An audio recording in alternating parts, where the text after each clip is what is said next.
It's been a year since the actress Alyssa Milano suggested that women who've been sexually assaulted respond to a tweet with the hashtag #MeToo.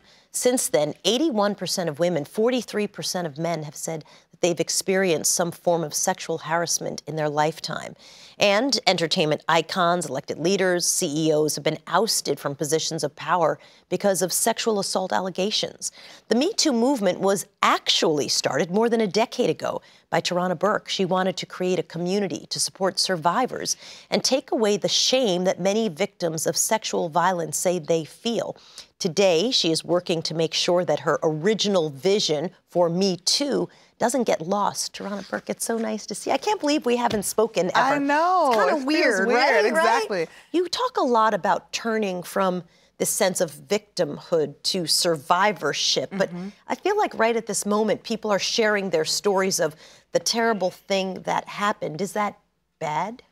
No, it's not bad. I mean, I think we haven't had this sort of collective catharsis in ever, and so people need to get it out. I think that we're in a moment where people need to feel heard and seen and believed, and you're able to do that. You're able to do it on social media, and we have space to do it, and Me Too gives us language to do it.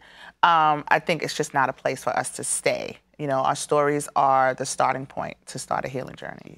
The statistics that I read coming in are almost unbelievable. They're insane. 81% of women, this is an online survey, 43% of men said they've experienced sexual assault or harassment in their lifetime. That's really, I talk about this often about if you were to apply the numbers around sexual violence and the people whose lives have been affected by sexual violence to a disease, it would be a pandemic, right? It'd be like Black Plague all over again. When you talk to people in corporate America, they will list for you, here's what we've done. We've done these policies, and we have these new commissions and committees, and we're opening up conversations. Yeah. Is that a start? Is that enough? What has to happen? It's a start. It's certainly a start. I think I don't want to disparage anybody who is doing that. I think every effort is commendable. However, it's really about shifting culture. When Matt Damon said there was a spectrum of how we need to think about Me Too. And he got completely pilloried for it. Yeah. But I actually sort of agreed with him. And the courts, the law sort of agrees with him too, right? I agree with him. This is different than that. I say it all the time. That's actually the language that I use. Sexual violence happens on the spectrum. Accountability should happen on the spectrum, right? Every offense is not the same. And it's actually why I really feel like we have to move away from a crime and punishment framework when we think about sexual violence. Do you know what I mean? I do, but then it makes me feel like, okay, what's the way back, right? Or for people who are accused of, or even admit to some kind of Me Too incident? Like, is it just... Well, that's the thing. I said this around, people were up in arms when Louis C.K. Kind of popped up and did comedy again.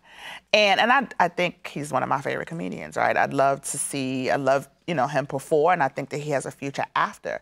But I feel like you have to really respect the response to him coming back, because what it was a visceral response to seeing somebody come back into the public eye. You want us to support you, you want us to laugh at your jokes, to come pay money to see you, then there should be some kind of report back about what's happened to you in the last year, right? What did you do to make amends with the women who you harmed? I've met people who've said, listen, this is a conversation that should be led by women and men should just keep their mouths shut. That's not true.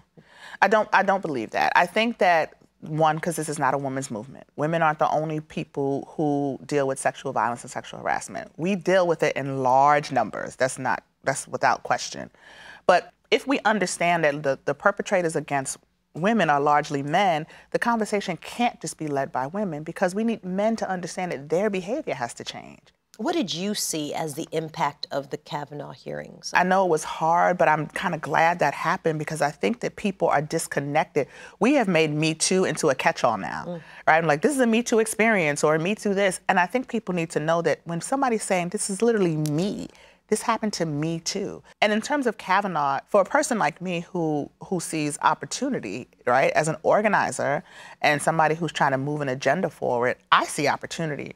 People are ready to take action. People are galvanized, and we're starting to see survivors come out as a constituency, as a power base, and that's really important.